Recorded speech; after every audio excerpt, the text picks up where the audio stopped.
रहीम के दोहे। माली आवत देख के कलियन करे पुकारी, फूले फूले चुन लिए काली हमारी बारी।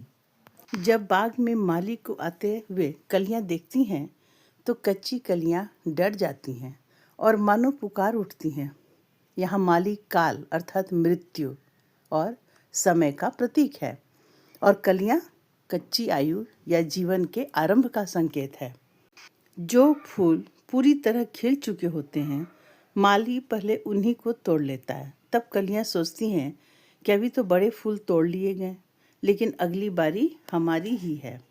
इस दोहे में कवि ने जीवन और मृत्यु के सत्य को अत्यंत सुंदर रूपक में प्रस्तुत किया है।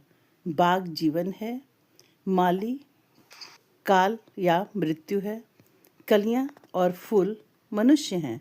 जो फूल पूरी तरह खिल चुके हैं अर्थात जिस व्यक्ति का जीवन पूर्ण हो चुका है, उन्हें काल पहले ले जाता है। जो कलियां अभी कच्ची हैं वे सोचती हैं कि अभी उनका समय नहीं आया है, लेकिन उन्हें यह समझ लेना चाहिए कि काल किसी को नहीं छोड़ता, वह समय आने पर सबको ले जाता है।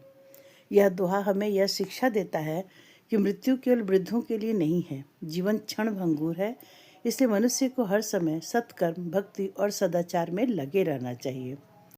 काल रूपी माली बिना भेदभाव के सब कुछ चुन लेता है। कोई छोटा बड़ा, कच्चा पक्का नहीं बचता।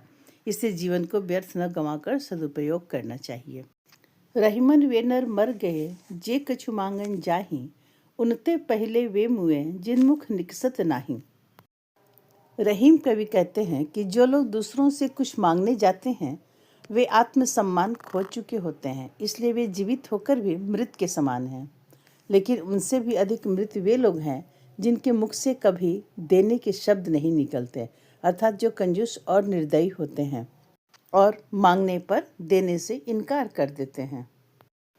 कवि कहते हैं कि जो व्यक्ति बार बार दूसरों के सामने हाथ फैलाता है वह अपना स्वाभिमान खो देता है।